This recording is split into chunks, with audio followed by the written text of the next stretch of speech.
नमस्कार, सभी का हार्दिक अभिनंदन। कल हम तर्क भाषा में षोडश पदार्थ, प्रमाण का सामान्य परिचय और त्रिविध कारण के बारे में अध्ययन किया था।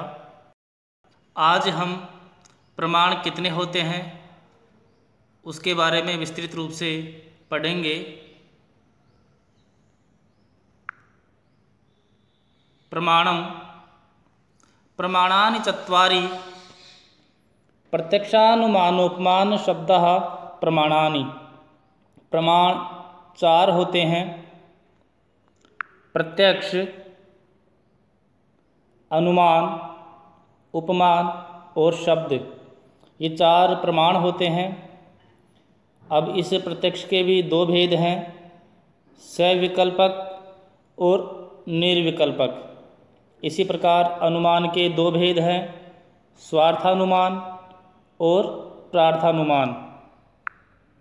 अब प्रथम प्रमाण है प्रत्यक्षम। साक्षात्कारी प्रमाकरणम प्रत्यक्षम। साक्षात्कार करने वाली प्रमा का करण प्रत्यक्ष प्रमाण है। अभी जो साक्षात्कारिणी प्रमा है वह इंद्रिय से उत्पन्न होती है। जो हमारी इंद्रियां हैं, नेत्र, श्रोत्र, त्वक, तो इनसे साक्षात्कार किया जाता है, वह प्रत्यक्ष प्रमाण होता है। इनके द्वारा, इन इंद्रियों के द्वारा हम जो महसूस करते हैं, जो देखते हैं, जो सुनते हैं, वह साक्षात्कार करना ही प्रत्यक्ष प्रमाण होता है। प्रमा के दो भेद हैं, सविकल्पक, निर्विकल्पक। अब जो सविकल्पक प्रमा है उसमें विशेष्य, विशेषण, नाम, जाति आदि के साथ होने वाला ज्ञान सविकल्पक है। हम कोई ज्ञान प्राप्त करते हैं, उसमें हम उसकी विशेषता भी जानें, उसका नाम भी जानते हों, उसकी जाति, व्यवहार, गुण, उन सभी के बारे में यदि हमें ज्ञान हो तो वह सविकल्पक प्रमा है। अर्थात वस्तु के स्वरूप के साथ नाम, जाति आदि का ज्ञान होना सविकल्पक प्रमा है। जैसे यह घट है, यह डित्थ है, यह राम है, यह ब्राह्मण है आदि का ज्ञान होना सविकल्पक प्रमा है। अब है निर्विकल्पक प्रमा।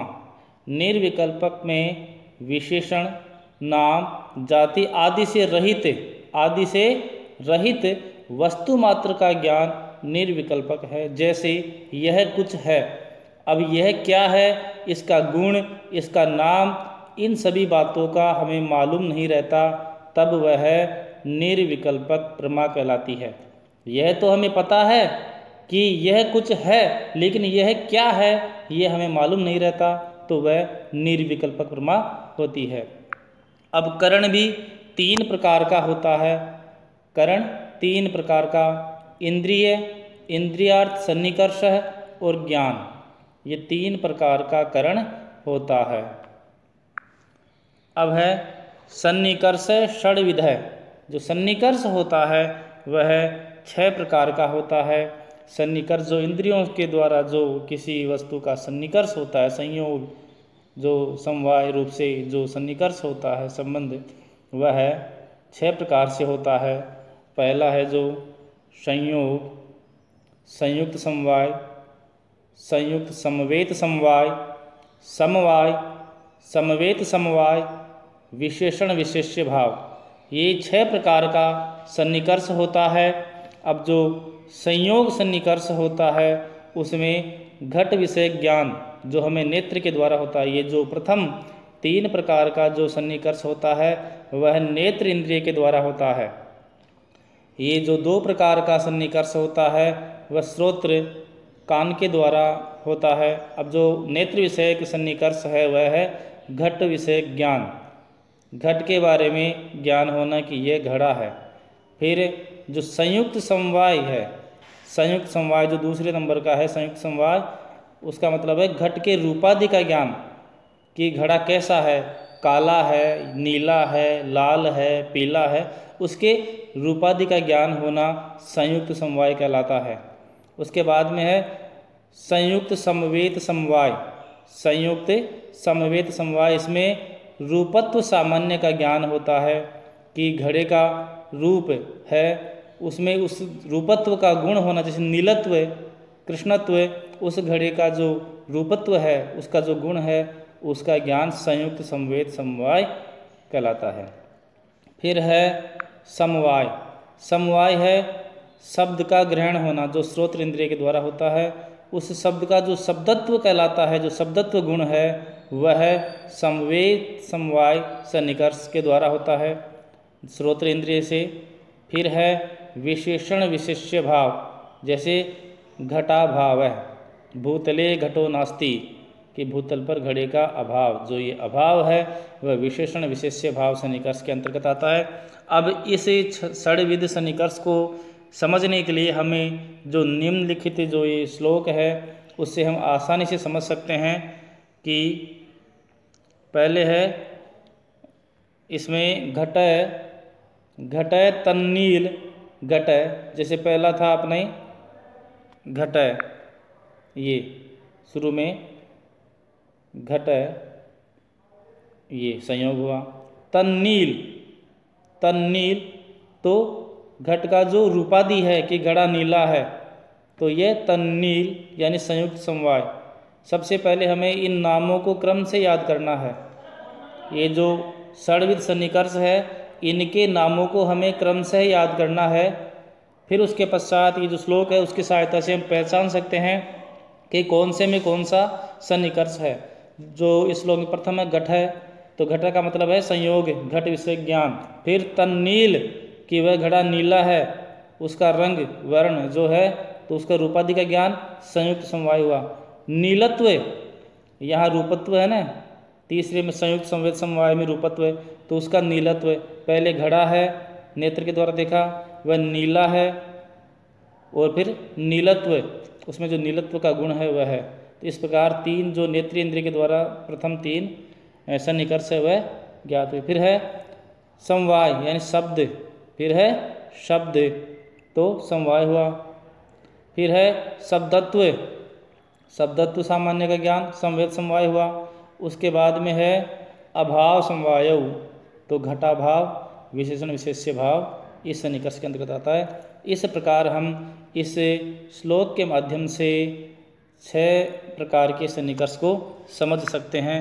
नीचे बताया है संयोग घटय, संयुक्त समवाय नील घटय, फिर संयुक्त संवेद समवाय घटे नीलत्व, घड़े में जो नीलत्व गुण है वह है। फिर समवाय शब्द है, संवेद समवाय शब्दत्वम, विशेषण विशेष्य भाव है घटा भाव है। इस प्रकार हम इस श्लोक के माध्यम से षड्विध सन्निकर्ष को समझ सकते हैं। उसके पश्चात जो दूसरा अपने प्रमाण है वह है अनुमान प्रमाण। अनुमानम लिंग परामर्शो अनुमानम, लिंग परामर्शो अनुमानम, लिंग जो हेतु होता है उसका परामर्श ही अनुमान है। लिंग हेतु का परामर्श ही अनुमान है, जिससे अनुमिति की जाती है वह अनुमान है। लिंग के परामर्श से अनुमिति होती है, लिंग के परामर्श से अनुमिति होती है, अतः लिंग परामर्श अनुमान है। वह लिंग क्या है? धूमादि का ज्ञान, लिंग परामर्श धूमादि का ज्ञान। अब जो प्रथम है वह है, इसमें इस अपने लक्षण में आया था लिंग परामर्शो अनुमानम। अब लिंगम किम है? तो लिंगम तो व्याप्ति बलेन अर्थगमकम लिंगम, यथा धूमो अग्निर्लिंगम, कि जो अग्नि में धूम है, जो धुआं है, वह अग्नि का लिंग कहलाता है। धूमो अग्निर्लिंगम, कि धूम अग्नि का लिंग कहलाता है। जैसे व्याप्ति के बल से, अब व्याप्ति क्या होती है कि व्याप्ति यत्र यत्र धूमय तत्र तत्र वह्नि, कि जहाँ जहाँ धुआं होती है वहाँ वहाँ आग होती है, यह व्याप्ति है। इस व्याप्ति के बल से अर्थ का बोधक लिंग कहलाता है। कि जैसे धूम अग्नि का लिंग है, इसका मतलब ये हुआ कि यत्र यत्र धूमय, कि जहाँ जहाँ धुआं होती है, तो ये जो लिंग है वह तत्र तत्र वह्नि, तत्र तत्र अग्नि, कि जहाँ जहाँ धुआं होती है वहाँ वहाँ आग होती है। तो इस लिंग के द्वारा, इस धूम के द्वारा हम अग्नि का अनुमान लगाते हैं। व्याप्ति ही यत्र यत्र धूमस् तत्र तत्र वह्नि इति साहचर्य नियमो व्याप्ति ही। यत्र यत्र धूमः तत्र तत्र वह्नि इति ही साहचर्य नियमो व्याप्ति ही, कि जहाँ जहाँ धुआं होता है वहाँ वहाँ अग्नि होती है, ऐसा साहचर्य नियम ही व्याप्ति कहलाती है। अब परामर्श क्या है? परामर्श है व्याप्ति विशिष्ट पक्ष धर्मता ज्ञानम परामर्श है, कि व्याप्ति विशिष्ट पक्ष धर्मता का ज्ञान परामर्श है। इसमें दो अंश हैं, एक तो व्याप्ति और एक पक्ष धर्मता। यथा वह्नि व्याप्य धूमवान अयम पर्वत है, अथवा इसका दूसरा लक्षण है लिंगस्य तृतीय ज्ञानम, लिंगस्य तृतीयम ज्ञानम परामर्श है, लिंग का तीसरा ज्ञान ही परामर्श है। लिंग क्या है? धुआं, अग्नि में जो धुआं है वह उसका लिंग है। अब इसका तृतीय ज्ञान कैसे होगा? कोई व्यक्ति रसोई घर में धुआं देखता है, उसे पता है कि रसोई घर में आग है इसलिए इसमें धुआं है। फिर यदि वह दूसरी बार यदि पर्वत पर धुआं देखता है और धुआं के साथ में आग को भी देखता है, तो उसको द्वितीय ज्ञान होता है कि जहाँ धुआं होती है वहाँ अग्नि होती है। उसके पश्चात जब कभी भी वह तृतीय बार यदि कहीं पर्वत पे धुआं देखेगा तो वह यह अनुमान लगा लेगा कि यहाँ पे धुआं है इसलिए यहाँ पे अग्नि होगी। इस प्रकार का जो तृतीय ज्ञानम है, जो लिंग का धुआं का जो तृतीय ज्ञान है उस पर्वत पर, वह परामर्श कहलाता है। अनुमानम द्विविधम, अनुमान दो प्रकार का होता है, स्वार्थानुमानम प्रार्थानुमानम। इस प्रकार अनुमान दो प्रकार का होता है, स्वार्थानुमानम प्रार्थानुमानम। अब स्वार्थानुमानम, स्वार्थानुमान क्या है? स्वार्थानुमान है कि अनुमान करने वाले व्यक्ति को जिस अनुमान से स्वयं अनुमिति हो, स्वयं जो स्वयं ही अनुमान लगा ले, वह स्वार्थानुमान कहलाता है। जो व्यक्ति धुआं देख करके, धुआं को देखकर स्वयं ही अग्नि का अनुमान लगा ले, वह स्वार्थानुमान कहलाता है। अब है परार्थानुमान। परार्थानुमान में जब कोई व्यक्ति स्वयं धूमरूप हेतु के देखने से अग्नि का अनुमान कर अन्य व्यक्ति को, स्वयं धुआं से अनुमान लगा करके अन्य व्यक्ति को उस अग्नि का बोध कराने के लिए पांच अवयवों वाले अनुमान वाक्य का प्रयोग करता है, तो वह परार्थानुमान कहलाता है। जो कोई व्यक्ति दूसरे को बताने के लिए कि जहाँ धुआं होती है वहाँ आग होती है, उसको बताने के लिए पांच अवयवों वाले अनुमान वाक्य का प्रयोग करता है, तो वहाँ परार्थानुमान होता है। अब ये जो परार्थानुमान के पांच अवयव हैं वो है प्रतिज्ञा, हेतु, उदाहरण, उपनय और निगमन। अब इनको समझने के लिए ये जो नीचे सारणी है वह है कि प्रतिज्ञा क्या है। प्रतिज्ञा में यह होता है कि पर्वतो अग्निमान, कि पर्वत अग्निमान है, अग्नि से युक्त है। इसका कारण क्या है? कैसे पहचाना कि यह पर्वत अग्निमान है? धूमत्वात्, ये इसका हेतु होगा, हेतु कारण होगा इसका, क्योंकि पर्वत पर धुआं है, धूम है, इसके कारण से यह अग्निमान है। दूसरे व्यक्ति को समझाने के लिए पांच प्रकार के अवयव जो तर्क हैं वो देगा कि पर्वत अग्निमान है, ये उसकी प्रतिज्ञा हुई। कैसे अग्निमान है? वह हेतु बताए, कारण बताएगा उसका कि धूमत्वात्, क्योंकि पर्वत पर धुआं है। फिर वह उदाहरण देगा उसको कि यो यो धूमवान स सो अग्निमान यथा महान से, कि जहाँ जहाँ धुआं होती है वहाँ अग्नि होती है, जैसे महान से, जैसे रसोई घर। वह उपनय देगा तथा चायम, वैसे ही यह है, मतलब यहाँ भी धुआं है, इस पर्वत पर भी धुआं है। निगमन है तथा तस्मात्, तथा उसी प्रकार यह अग्निमान है। पहले कि पर्वत अग्निमान है, ये उसकी प्रतिज्ञा हुई। कैसे है? कारण क्या है? कि धूमत्वात्, क्योंकि यहाँ पे धुआं है। उदाहरण देगा कि जो जो धूमवान, कि जो जो धुआं से युक्त होता है वह अग्निमान होता है, अग्नि से युक्त होता है, जैसे रसोई, जैसे मानस है रसोई घर। उसी प्रकार तथा चायम उपनय, तथा चायम उपनय कि उसी प्रकार यह धूमवान है, यह पर्वत धूमवान है, धुआं से युक्त है। निगमन तस्मा तथा उसी प्रकार ये अग्निमान है, इसमें धुआं है इसलिए यह अग्निमान है। इस प्रकार व्यक्ति किसी को बताने के लिए इन 5 अवयवों का प्रयोग करता है। अब है हेतु, लिंगम। हेतु, अनुमान में हेतु 3 प्रकार का होता है। अनुमान में हेतु 3 प्रकार का होता है। कौन कौन सा होता है? केवलान्वयी, केवल व्यतिरेकी और अन्वय व्यतिरेकी। जो केवलान्वयी है वह सकारात्मक होता है। कैसे? यत्र यत्र धूमय तत्र तत्र वह्नि, कि जहाँ जहाँ धुआं होती है वहाँ वहाँ अग्नि होती है। फिर केवल व्यतिरेकी है, नकारात्मक होता है। यत्र न धूमय तत्र न वह्नि, कि जहाँ धुआं नहीं होती वहाँ आग भी नहीं होती। इस प्रकार इसमें होता है। और अन्वय व्यतिरेकी में सकारात्मक और नकारात्मक दोनों ही सम्मिलित होते हैं। यत्र धूमय तत्र वह्नि, यत्र न धूमय तत्र न वह्नि। अब इसमें केवलान्वय में घटो अभिधेय प्रमेयत्वात्, इसमें केवल व्यतिरेकी में पृथ्वी इत्रेभ्यो भिद्यते गंधत्वात्, यदि इत्रेभ्यो न भिद्यते न तद्गंधत्वत् गंधवत् यथा जलम, कि जो पृथ्वी है वह अन्य से भिन्न है। क्यों है? क्योंकि इसमें गंध है। अब अन्वय व्यतिरेकी में तत्सत्वे तत्सत्वम, तद्भावे तद्भाव, कि उसके रहने पर उसकी सत्ता है, उसके अभाव में उसका अभाव है। इस प्रकार इसमें सकारात्मक होता है, इसमें नकारात्मक प्रयोग होता है, इसमें सकारात्मक और नकारात्मक दोनों प्रकार का होता है। तो इस प्रकार हेतु 3 प्रकार का है।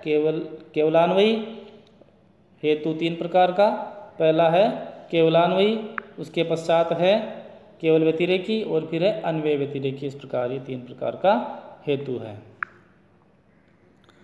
तो हेतु जो लिंग है वह 5 रूपोत्पन्न है, ये 5 रूपों में उत्पन्न होता है। यह 2013 में जो स्कूल व्याख्याता की एग्ज़ाम हुई थी उसमें ये प्रश्न पूछा गया था कि हेतु होता है वह कितने रूपों में उत्पन्न होता है। यह 5 रूपों में उत्पन्न होता है। पक्षसत्व, सपक्षसत्व, विपक्ष व्यावृत्ति, अबाधित विषयत्व और असत प्रतिपक्षत्व। इस प्रकार ये 5 रूपों से उत्पन्न होता है। अब हेत्वाभास। हेत्वाभास क्या है? हेतुवत आभासन्ते इति हेत्वाभासः, जो हेतु के समान आभासित होते हैं लेकिन वो हेतु नहीं होते हैं। जो हेतु न हो, केवल हेतु की तरह प्रतीत हो, वे हेत्वाभास हैं। अर्थात दोषयुक्त हेतु हेत्वाभास कहलाते हैं। हेत्वाभास 5 प्रकार के होते हैं। वो 5 प्रकार के कौन कौन से होते हैं? असिद्ध, विरुद्ध, अनेकांतिक, प्रकरण सम, कालात्यापदिष्ट।